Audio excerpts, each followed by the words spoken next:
Hello friends, मैं पूजा शर्मा स्वागत करती हूँ आपका पूजा शर्मा क्लासेस में। उम्मीद करती हूँ आप सब अच्छे होंगे और आपके माता पिता भी स्वस्थ होंगे। तो आज हम डिस्कस करेंगे बाल विकास एवं सीखने की प्रक्रिया, जो डीएलएड फर्स्ट सेमेस्टर वाले स्टूडेंट के लिए बहुत ही ज़्यादा महत्वपूर्ण टॉपिक है। आज हम टॉपिक पढ़ेंगे, चैप्टर है आपका चैप्टर 3। ठीक, हमने बिल्कुल आसान भाषा में आपको बाल विकास एवं सीखने की प्रक्रिया को कंप्लीट करा रहे हैं। तो आप हमारे साथ जुड़ जाइए और चैनल को सब्सक्राइब नहीं किया है तो चैनल को सब्सक्राइब कर लेना और बेल आइकन को प्रेस कर लेना, जिससे आने वाली वीडियो का नोटिफिकेशन आपको मिल जाएगा। ठीक, बाल विकास एवं सीखने की प्रक्रिया में आपके टोटल 7 चैप्टर हैं और 7 चैप्टर को हम 7 वीडियो में कंप्लीट करा देंगे और मात्र वीडियो लास्ट 20-20 मिनट की वीडियोज होंगी और आपके 7 दिन में कंप्लीट करा देंगे। तो आप हमारे साथ जुड़ जाइए और इसी तरीके से हम सभी चैप्टर्स को और सभी सब्जेक्ट की क्लासेस को इसी तरीके से कंप्लीट करा देंगे। तो आपको ज़्यादा टेंशन लेने की आवश्यकता नहीं है। ठीक, चलिए स्टार्ट करते हैं बाल विकास एवं सीखने की प्रक्रिया। इसमें चैप्टर 3 है व्यक्तित्व, कल्पना, चिंतन व तर्क।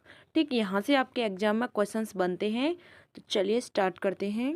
व्यक्तित्व क्या है? ठीक, चलिए व्यक्तित्व के विषय में जानते हैं।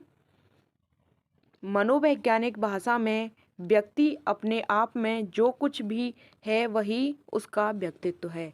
यानी कि जो साइकोलॉजी है उसकी भाषा में क्या कहा गया है कि व्यक्ति अपने आप में जो कुछ भी है, व्यक्ति अपने आप में जो कुछ भी है वही उसका क्या है? व्यक्तित्व है। ठीक, उसी से उसकी व्यक्ति की पहचान होती है कि व्यक्ति कैसा है और सही है या व्यक्ति सही नहीं है। ठीक, व्यक्ति अपने आप में जो कुछ भी है उसका वही क्या कहलाता है? व्यक्तित्व कहलाता है। व्यक्तित्व को इंग्लिश में बोलते हैं पर्सनैलिटी। ठीक, अपने प्रति और दूसरों के प्रति किए जाने वाले व्यवहार को हम क्या कहते हैं?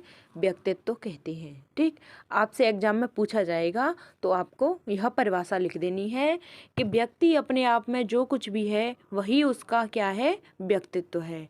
अपने प्रति और दूसरों के प्रति किए जाने वाले व्यवहार को हम क्या कहते हैं? व्यक्तित्व कहते हैं। यहाँ तक बात क्लियर? चलिए नेक्स्ट बात करते हैं, व्यक्तित्व का अर्थ क्या है। ठीक, हमने व्यक्तित्व की परिभाषा समझ ली। अब व्यक्तित्व के बारे में जानते हैं कि यह व्यक्तित्व बना किससे है। ठीक, चलिए व्यक्तित्व का अर्थ, व्यक्तित्व का अर्थ समझते हैं। व्यक्तित्व अंग्रेजी के पर्सनैलिटी शब्द का रूपांतरण है। व्यक्तित्व शब्द किसका रूपांतरण है? हिंदी में पर्सनैलिटी शब्द का है। इंग्लिश में हम पर्सनैलिटी बोलते हैं और हिंदी में ही हम क्या बोलते हैं? पर्सनैलिटी को व्यक्तित्व बोलते हैं। ठीक, जो पर्सनैलिटी शब्द है यह किस भाषा का है? तो यह यूनानी भाषा का है, लैटिन भाषा का शब्द है। किस भाषा का शब्द है? यह यूनानी या लैटिन भाषा का शब्द है। क्या? पर्सनैलिटी। आपको यूनानी दे दिया जाए तो आपको समझ जाना है कि लैटिन है, और लैटिन दे दिया जाए तो आपको समझना है यूनानी। बात एक ही है। ठीक, चलिए अब बात करते हैं इसका जो पर्सनैलिटी है यह शब्द किससे बना था? तो यह पर्सोना शब्द से इसकी क्या हुई है? उत्पत्ति हुई है। ठीक, पर्सनैलिटी शब्द की उत्पत्ति किससे हुई है? पर्सोना शब्द से हुई है, जिसका अर्थ क्या है? नकाब या मुखौटा। इसका अर्थ क्या है? नकाब या मुखौटा। दोबारा से समझिए, व्यक्तित्व अंग्रेजी के पर्सनैलिटी शब्द का रूपांतरण है। ठीक, व्यक्तित्व है वह अंग्रेजी शब्द के पर्सनैलिटी का हिंदी में रूपांतरण है। अंग्रेजी शब्द, इस शब्द यानी कि जो पर्सनैलिटी शब्द है इसकी उत्पत्ति किससे हुई है? यूनानी भाषा के शब्द से हुई है। ठीक, यूनानी भाषा के शब्द से हुई है या लैटिन भाषा के शब्द से हुई है, जिसका अर्थ है पर्सोना। यानी कि पर्सोना शब्द से पर्सनैलिटी की उत्पत्ति हुई है और पर्सोना शब्द का अर्थ क्या है? नकाब या मुखौटा। ठीक, पर्सोना शब्द का अर्थ क्या है? नकाब या मुखौटा। यहाँ तक बात क्लियर? चलिए आगे बढ़ते हैं। वातावरण के प्रति किया गया संपूर्ण व्यवहार ही क्या है? व्यक्तित्व है। यानी कि इन्वायरमेंट के प्रति जो किया गया व्यवहार है, व्यक्ति का जो व्यक्तित्व है, व्यवहार है, वही हमारा क्या कहलाता है, व्यक्तित्व कहलाता है। यहाँ तक बात क्लियर? ठीक, चलिए नेक्स्ट बात करते हैं। व्यक्तित्व की परिभाषा है, एक सिंपल सी परिभाषा है, आपको समझनी है।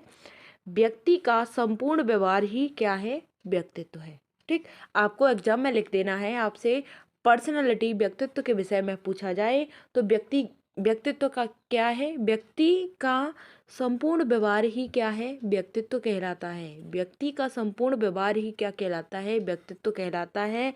इसकी उत्पत्ति कहाँ से हुई है, यूनानी शब्द के पर्सोना से हुई है, और इंग्लिश में हम इसे पर्सनैलिटी बोलते हैं, और हिंदी में क्या बोलते हैं, हिंदी में व्यक्तित्व बोलते हैं। ठीक, यहाँ तक बात क्लियर? चलिए नेक्स्ट बात करते हैं व्यक्तित्व के प्रकार की। ठीक, यहाँ से क्वेश्चन बनता है व्यक्तित्व के प्रकार। ठीक, जुंग ने अपनी पुस्तक साइकोलॉजिकल टाइप में व्यक्तित्व को क्या किया है, 2 भागों में बांटा है। किसने? जुंग ने अपनी पुस्तक है, जुंग की एक पुस्तक है साइकोलॉजिकल टाइप। कौन सी पुस्तक है? जुंग की साइकोलॉजिकल टाइप पुस्तक है। उसमें व्यक्तित्व को इन्होंने 2 भागों में बांटा है। पहला होता है अंतर्मुखी और दूसरा होता है बहिर्मुखी। ठीक, व्यक्तित्व के प्रकार की बात करते हैं तो जुंग है एक साइकोलॉजिस्ट है, वैज्ञानिक हैं, तो उन्होंने अपनी बुक में लिखा है, बुक है उनकी साइकोलॉजिकल टाइप, उसमें लिखा है कि व्यक्तित्व को 2 भागों में बांटा गया है। पहला भाग है अंतर्मुखी और दूसरा है बहिर्मुखी। चलिए अब अंतर्मुखी और बहिर्मुखी के विषय में जानते हैं कि अंतर्मुखी क्या होता है और बहिर्मुखी क्या होता है। अंतर्मुखी वह होता है जो अपने आप में मस्त रहता है, जो स्वयं में ही खोया हुआ रहता है, उसे हम क्या बोलते हैं, अंतर्मुखी। और बहिर्मुखी क्या बोलते हैं, जो बाहर के समाज के वातावरण से जुड़ा हुआ है, जो समाज के साथ सामंजस्य बिठाता है, उसे हम क्या कहते हैं, बहिर्मुखी कहते हैं। बात क्लियर? अंतर्मुखी वह होता है जो अपने आप में मस्त मगन रहता है, उसे हम अंतर्मुखी कहते हैं। ठीक, और बहिर्मुखी वह होता है जो बाहर के समाज के साथ सामंजस्य बिठाता है, उसे हम बहिर्मुखी कहते हैं। ठीक, चलिए परिभाषा दे रखी है, आप समझिए।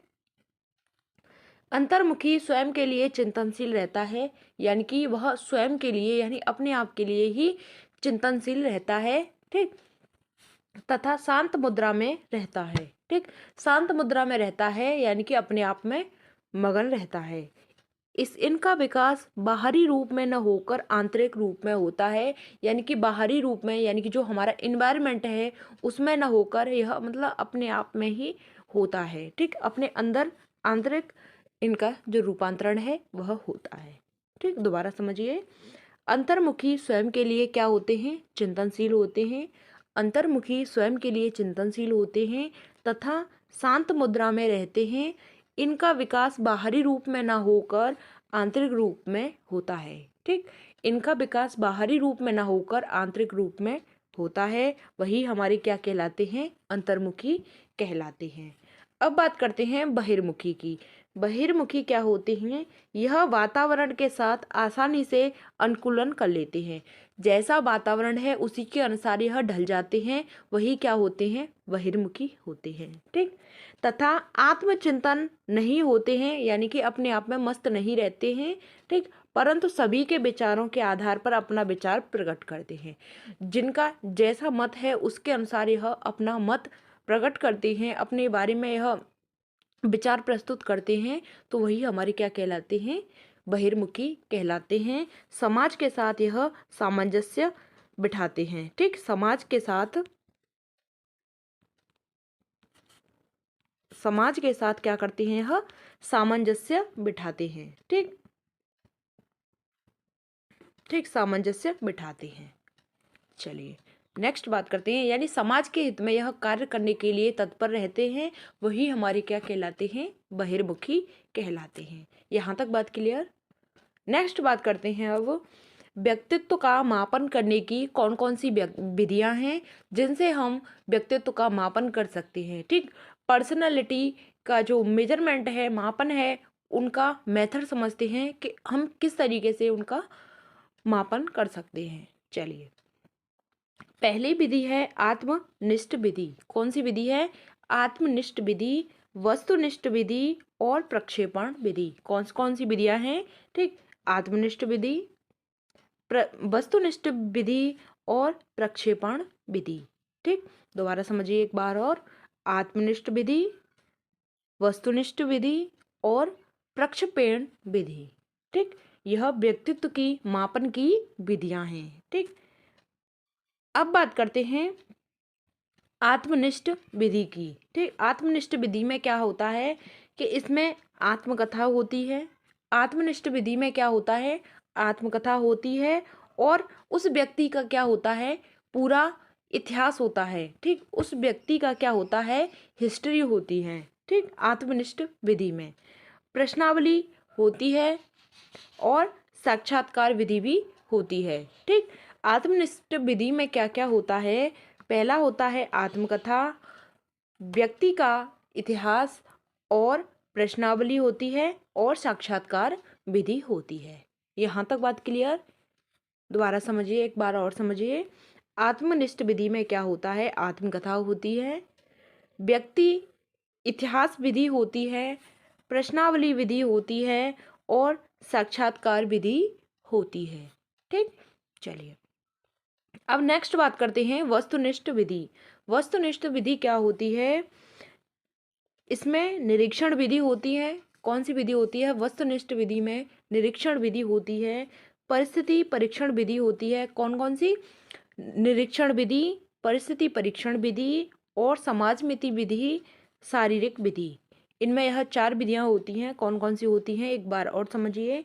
पहली होती है निरीक्षण विधि, दूसरी होती है परिस्थिति परीक्षण विधि। ठीक, तीसरी होती है समाजमिति विधि और चौथी होती है शारीरिक विधि।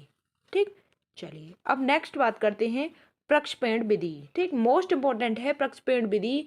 प्रक्षेपण विधि है जो प्रक्षेपण, ठीक, प्रक्षेपण नहीं है, प्रक्षेपण विधि है जो आपके एग्जाम के लिए बहुत ही ज़्यादा महत्वपूर्ण है, जो डीएलएड का फर्स्ट सेमेस्टर है उसमें, और टेट वाले एग्जाम में आपके लिए बहुत ही ज़्यादा महत्वपूर्ण है, तो आपको पता होना चाहिए।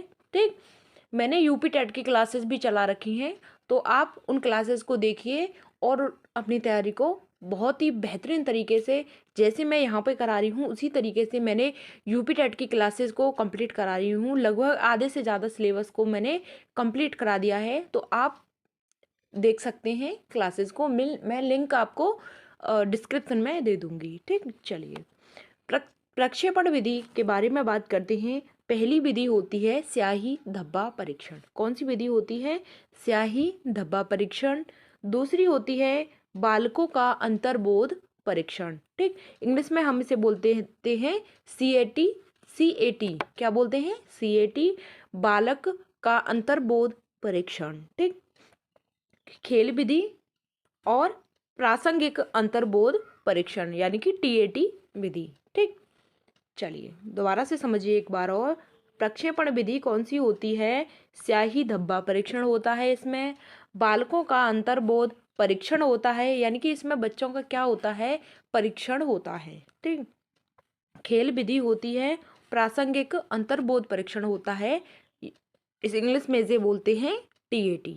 ठीक, इनके विषय में हम थोड़ा डिटेल से टेट वाली क्लासेस में समझेंगे। ठीक, तो चलिए व्यक्तित्व यानी कि व्यक्ति की व्यक्तिकता यानी कि भिन्नता के विषय में बात करते हैं। तो भिन्नता का अर्थ क्या होता है कि हर व्यक्ति में अलग अलग भिन्नता होती हैं। एक ही समाज में रहने के बाद भी फिर भी व्यक्ति में अनेक अनेक भिन्नताएं होती हैं, तो यही हमारी क्या होती है? वैयक्तिक भिन्नता कहलाती है। ठीक, अब इसका अर्थ समझ लेते हैं। व्यक्तिक भिन्नता का अर्थ क्या है कि व्यक्तिगत भिन्नता व्यक्ति के व्यक्तिगत संबंधी विभिन्न गुणों की क्या है? विभिन्नता है। दोबारा समझिए, व्यक्तिगत भिन्नता व्यक्ति के व्यक्तिगत संबंधी विभिन्न गुणों की विभिन्नता है, यानी कि व्यक्ति में अनेक प्रकार के गुण होते हैं, अपने गुणों के माध्यम से व्यक्ति में क्या होती हैं? भिन्नताएं होती हैं। ठीक, इसी वजह से व्यक्ति में हर व्यक्ति में अलग अलग भिन्नताएं होती हैं, क्योंकि किस प्रकार से होती हैं कि उनके गुणों के माध्यम से उनमें भिन्नताएं होती हैं। ठीक, जब दो बालक विभिन्न समानताएं रखते हुए भी आपस में भिन्न भिन्न व्यवहार करते हैं तो इसे हम क्या कहते हैं, वैयक्तिक भिन्नता कहते हैं। यानी कि दो बच्चे हैं और उनमें एक ही प्रकार का सब कुछ है, यानी कि इन्वायरमेंट है, लेकिन उनके जो व्यवहार में भिन्नता है वही हमारी क्या कहलाती है, वैयक्तिक भिन्नता कहलाती है। ठीक, आपसे एग्जाम में पूछा जाएगा कि वैयक्तिक भिन्नता है क्या, तो आपको लिख देना है कि दो बालक विभिन्न समानताएं रखते हुए भी आपस में विभिन्न व्यवहार करते हैं। ठीक, भिन्न का मतलब होता है अलग तरह का व्यवहार करते हैं। दो बच्चे एक समाज में रहते हैं, समान समानताएं रखते हुए भी अलग अलग तरीके का व्यवहार करते हैं, उसे ही हम क्या कहते हैं, वैयक्तिक भिन्नता कहते हैं। यहाँ तक बात क्लियर। चलिए नेक्स्ट बात करते हैं वैयक्तिक भिन्नता का क्षेत्र। ठीक, यानी कि वैयक्तिक भिन्नता बच्चे में किस किस प्रकार से हो सकती हैं, चलिए जानते हैं। वैयक्तिक भिन्नता होती है, सबसे पहले शारीरिक भिन्नता होती है। शारीरिक भिन्नता में आते हैं जैसे शरीर के कुछ भी अंग में साइड इफेक्ट या कुछ भी हो सकता है, तो शारीरिक भिन्नताएं हो सकती हैं। यानी कि एक बच्चा है, एक ही इन्वायरमेंट में रह रहा है, लेकिन एक बच्चे के थोड़ा सा प्रॉब्लम है शारीरिक के रूप में, वह कर नहीं पा रहा है, उस करने में उस काम को सक्षम नहीं है, तो इस वजह से भी बच्चे में क्या हो सकती है, वैयक्तिक भिन्नता होती है। बच्चे की में रुचि नहीं है, किसी काम को करने में इंटरेस्ट नहीं है, तो इसी प्रकार से भी वैयक्तिक भिन्नता है। ठीक, व्यक्तित्व तो भिन्नता है, उसके गुणों में भिन्नता है। ठीक, बच्चे की बुद्धि में भी भिन्नता हो सकती है, बिल्कुल होती है, क्योंकि एक बच्चा है, उसे चीज़ें 2 बार पढ़ने में 3 बार पढ़ने में याद हो जाती हैं, और एक बच्चा है, उसे 5-6 बार, जब तक उसे पढ़ेगा नहीं 5-6 बार, तब तक उसे याद नहीं होती। तो बुद्धि में भी भिन्नता होती है, बच्चों के विचारों में भी भिन्नता होती है। दोबारा समझिए, वैयक्तिक भिन्नता का क्षेत्र आपको लिखना है। ठीक, पहली होती है हमारी शारीरिक भिन्नता। कौन सी होती है, शारीरिक भिन्नता होती है। दूसरी होती है रुचि भिन्नता, ठीक, इंटरेस्ट भिन्नता। ठीक, तीसरी होती है व्यक्तित्व भिन्नता। चौथी होती है बुद्धि में विभिन्नता। ठीक, और पांचवी होती है विचारों में भिन्नता, क्योंकि हर बच्चे में अलग अलग विचार होते हैं, तो हमारे विचारों के माध्यम से भी व्यक्ति में क्या होती है, भिन्नता होती है। चलिए अब नेक्स्ट बात करते हैं व्यक्तित्व भिन्नता के कारण। ठीक, तो किस कारण से व्यक्ति में भिन्नताएं होती हैं। ठीक, हमने इसका क्षेत्र समझा था कि शारीरिक भिन्नता होती है, रुचि भिन्नता होती है, और व्यक्तित्व भिन्नता होती है, और बुद्धि में भिन्नता होती है, विचारों में भी भिन्नता होती है। यह हमारे थे व्यक्तित्व भिन्नता का क्षेत्र। नेक्स्ट बात करते हैं व्यक्तित्व भिन्नता के कारण। ठीक, किस कारण से हो सकती है, जैसे वंशानुक्रम, हेरिडिटी से भी हो सकती है व्यक्तित्व भिन्नता, और हमारे एनवायरनमेंट से भी हो सकती है, यानी कि हमारा जो वातावरण है उससे होती है, और हमारा जो वंशानुक्रम है, जो हमारे पूर्वजों से प्राप्त है, वही हमारी क्या हो सकती है, व्यक्तित्व भिन्नता हो सकती हैं। हमारी जो कल्चर है, संस्कृति है, उसके माध्यम से भी हमें व्यक्तित्व भिन्नता का सामना करना पड़ता है, और जाति के माध्यम से भी, लिंग भेद भी होता है। ठीक, रुचि इंटरेस्ट की बात होती है, और आरक्षण की बात होती है कि आरक्षण की वजह से भी व्यक्तित्व भिन्नता होती है। ठीक, दोबारा समझिए एक बार और, वंशानुक्रम के कारण, हेरिडिटी के कारण व्यक्तित्व भिन्नता पाई जाती है। वातावरण के जैसा वातावरण होगा उसी तरीके से बच्चा एनवायरनमेंट में मिल जाता है, तो इस कारण से व्यक्तित्व भिन्नता हो सकती है। हमारी संस्कृति के कारण भिन्नता हो सकती है, हमारा कल्चर के कारण यह भिन्नताएं हो सकती हैं। ठीक, जाति के कारण भिन्नता हो सकती है, लिंग भेद, रुचि और आरक्षण की वजह से भिन्नता हो सकती है। यहाँ तक बात क्लियर। नेक्स्ट बात करते हैं कल्पना। कल्पना क्या है। ठीक, कल्पना के विषय में बात करते हैं। कल्पना कोई लड़की नहीं है, आपकी कोई फ्रेंड नहीं है। कल्पना एक चिंतनशील यानी कि विचार की बात हो रही है। ठीक, इमेजिनेशन की बात हो रही है, कल्पना वह है। ठीक, समझिए, कल्पना वह शक्ति है। कल्पना क्या है, कल्पना वह शक्ति है जिसके द्वारा हम अपनी प्रतिमाओं का नई प्रकार से प्रयोग करते हैं। कल्पना क्या है कि हम अपनी शक्ति, वह शक्ति है जो हम अपनी प्रतिमाओं का नई प्रकार से प्रयोग करते हैं, यानी कि इमेजिनेशन करते हैं। उसके माध्यम से हम क्या करते हैं, कल्पना करते हैं। इमेजिनेशन का मतलब क्या होता है, कल्पना करना। उससे हम क्या करते हैं, कल्पना करते हैं। यह हमको अपने पिछले अनुभव को किसी ऐसी वस्तु का निर्माण करने में सहायता देती है जो पहले कभी नहीं थी। यानी कि इमेजिनेशन क्या होता है, थोड़ा समझिए कि यह जो हमारे पिछले अनुभव हैं, जो हमने पहले सीखा है, उसके माध्यम से हम किसी वस्तु का निर्माण करते हैं। उसकी सहायता से हम किसी वस्तु का निर्माण करते हैं जो हमने पहले कभी नहीं की। वही हमारी क्या है, इमेजिनेशन कहलाती है, वही हमारी कल्पना कहलाती है। यहाँ तक बात क्लियर। चलिए नेक्स्ट बात करते हैं चिंतन की।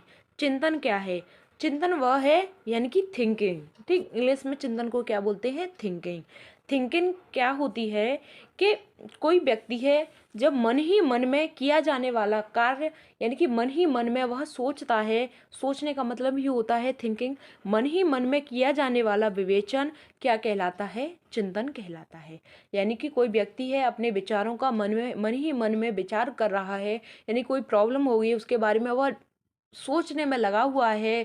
ठीक, कि उस समस्या का समाधान कैसे किया जाए, वही हमारा क्या होता है, चिंतन होता है।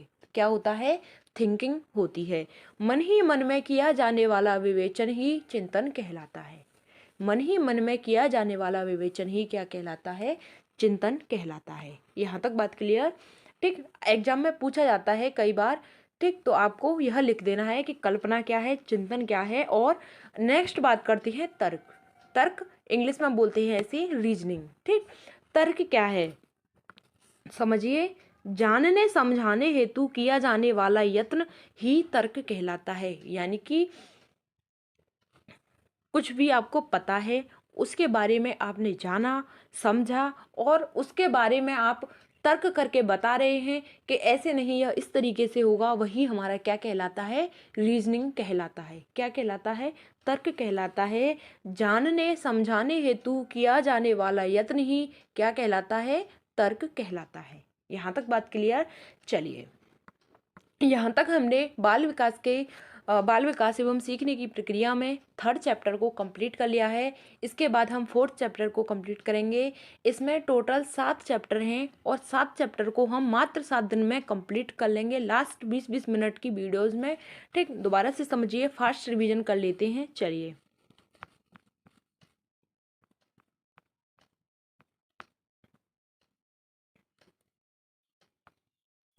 व्यक्तित्व। व्यक्तित्व क्या है कि मनोवैज्ञानिक भाषा में व्यक्ति अपने आप में जो कुछ भी है वही उसका क्या है, व्यक्तित्व है। ठीक, यानी कि साइकोलॉजी लैंग्वेज में क्या है कि व्यक्ति अपने आप में जो कुछ भी है वही क्या है, व्यक्ति का व्यक्तित्व कहलाता है। ठीक, अपने प्रति और दूसरों के प्रति किए जाने वाले व्यवहार को हम क्या कहते हैं, व्यक्तित्व कहते हैं। ठीक, व्यक्तित्व का अर्थ क्या होता है कि व्यक्ति अंग्रेजी के जो व्यक्तित्व शब्द है वह अंग्रेजी के पर्सनैलिटी शब्द का रूपांतरण है। ठीक, अंग्रेजी में इस शब्द की उत्पत्ति यूनानी भाषा के पर्सोना शब्द से हुई है। पर्सोना का अर्थ है नकाब या मुखौटा। पर्सोना का अर्थ क्या है, नकाब या मुखौटा। वातावरण के प्रति किया गया व्यवहार ही, यानी कि इन्वायरमेंट के साथ जो इन्वायरमेंट के प्रति जो किया गया संपूर्ण व्यवहार है व्यक्ति का क्या कहलाता है, व्यक्तित्व कहलाता है। ठीक, व्यक्तित्व की एक सिंपल सी परिभाषा है, आपको लिख देनी है कि व्यक्ति का संपूर्ण व्यवहार ही क्या है, व्यक्तित्व है। ठीक, व्यक्ति का संपूर्ण व्यवहार ही व्यक्तित्व है। नेक्स्ट बात करते हैं व्यक्तित्व के प्रकार की। ठीक, जुंग ने अपनी पुस्तक साइकोलॉजिकल टाइप में व्यक्तित्व को 2 भागों में बांटा है। पहला होता है हमारा अंतर्मुखी और दूसरा होता है बहिर्मुखी। ठीक, लेकिन जो राजन सीरीज है उसमें आपके 3rd भी दे रखा है, उसमें दे रखा है आपको उभयमुखी। ठीक, क्या दे रखा है, उभयमुखी। यह व्यक्ति वह होते हैं जो आंतरिक रूप में भी अपने आप में भी मगन रहते हैं और थोड़ा सा समाज के साथ भी सामंजस्य बिठाते हैं। ठीक, तो उभयमुखी का मतलब वह होता है जो अपने आप में भी थोड़ा सा अपनी तरफ ध्यान देते हैं और समाज के साथ भी यह सामंजस्य बिठा लेते हैं। ठीक, वही हमारे उभयमुखी कहलाते हैं। ठीक, चलिए नेक्स्ट बात करते हैं अंतर्मुखी की। अंतर्मुखी क्या होते हैं? यह स्वयं के लिए चिंतनशील होते हैं तथा शांत मुद्रा में रहते हैं। इनका विकास बाहरी रूप में न होकर आंतरिक रूप में होता है। ठीक, नेक्स्ट बात करते हैं बहिर्मुखी। यह वातावरण के साथ आसानी से अनुकूलन कर लेते हैं तथा आत्मचिंतन नहीं होते, परंतु सभी के विचारों के आधार पर अपना विचार प्रकट करते हैं। कौन? बहिर्मुखी। ठीक, अब बात करते हैं व्यक्तित्व मापन करने की विधियों के विषय में। ठीक, पहली है हमारी आत्मनिष्ठ विधि, दूसरी है वस्तुनिष्ठ विधि, तीसरी है प्रक्षेपण विधि। ठीक, चलिए नेक्स्ट बात करते हैं आत्मनिष्ठ विधि क्या होती है। आत्मकथा होती है, व्यक्ति का इतिहास होता है, प्रश्नावली होती है, साक्षात्कार विधि होती है। ठीक, वस्तुनिष्ठ विधि की बात करते हैं, निरीक्षण विधि होती है, परिस्थिति परीक्षण विधि होती है, समाज मिति होती है और शारीरिक विधि होती है। ठीक, प्रक्षेपण विधि की बात करते हैं प्रक्षेपण की। इसमें स्याही धब्बा परीक्षण होता है, बालकों का अंतर्बोध परीक्षण होता है CAT, खेल विधि होती है, प्रासंगिक अंतर्बोध परीक्षण होता है, इसे हम क्या बोलते हैं TAT। ठीक, यह इसमें से टेट एग्जाम्स में पूछा जाता है। ठीक, वैयक्तिक भिन्नता का अर्थ होता है कि व्यक्तिगत भिन्नता, व्यक्ति के व्यक्तिगत संबंधी विभिन्न गुणों की भिन्नता ही क्या कहलाती है? वैयक्तिक भिन्नता कहलाती है। जब दो बालक विभिन्न समानताएं रखते हुए भी आपस में भिन्न व्यवहार करते हैं तो इसे क्या कहते हैं? हम वैयक्तिक भिन्नता कहते हैं। ठीक, चलिए नेक्स्ट बात करते हैं वैयक्तिक भिन्नता के क्षेत्र की। वैयक्तिक भिन्नता का क्षेत्र होता है, पहला होता है शारीरिक भिन्नता, दूसरा होता है रुचि भिन्नता, तीसरी होती है व्यक्तित्व भिन्नता और बुद्धि में भी भिन्नता होती है और विचारों में भी भिन्नता होती है। ठीक, शरीर में भिन्नता होती है, रुचि में, व्यक्तित्व और बुद्धि विचारों इनमें क्या होती है? भिन्नता होती है। ठीक, व्यक्तित्व भिन्नता के कारण के विषय में जानते हैं। पहला होता है हमारा हेरिडिटी यानी कि वंशानुक्रम, दूसरा होता है एनवायरनमेंट यानी कि वातावरण, कल्चर की बात करते हैं, संस्कृति से भी हमें क्या होती है? वैयक्तिक भिन्नता होती है, जाति के माध्यम से, लिंग भेद के माध्यम से, रुचि के माध्यम से और आरक्षण के माध्यम से भिन्नता होती हैं। ठीक, नेक्स्ट बात करते हैं कल्पना की। कल्पना वह शक्ति है जिसके द्वारा हम अपनी प्रतिमाओं का नई प्रकार से प्रयोग करते हैं। यह हमको अपने पिछले अनुभव को किसी ऐसी वस्तु का निर्माण करने में सहायता देती है जो पहले कभी नहीं थी। ठीक, ऐसी प्रतिमाओं का निर्माण करने के लिए यह सहायता देती है जो पहले कभी नहीं थी। ठीक, चिंतन के बारे में बात करते हैं। मन ही मन में किया जाने वाला विवेचन ही क्या कहलाता है? चिंतन कहलाता है। ठीक, मन ही मन में किया जाने वाला विवेचन ही क्या कहलाता है? चिंतन कहलाता है। तर्क क्या कहलाता है? तर्क जानने समझने हेतु किया जाने वाला ही यत्न क्या कहलाता है? तर्क कहलाता है। जानने समझाने हेतु किया जाने वाला तर्क ही क्या कहलाता है? तर्क कहलाता है। तो चलिए मिलते हैं आपको आगे की नेक्स्ट वीडियो में। अगर चैनल को सब्सक्राइब नहीं किया है तो चैनल को सब्सक्राइब कर लेना और बेल आइकन को प्रेस कर लेना, जिससे आने वाली वीडियो का नोटिफिकेशन आपको मिल जाएगा। चलिए, थैंक्स फॉर वॉचिंग। जय हिंद, वंदे मातरम।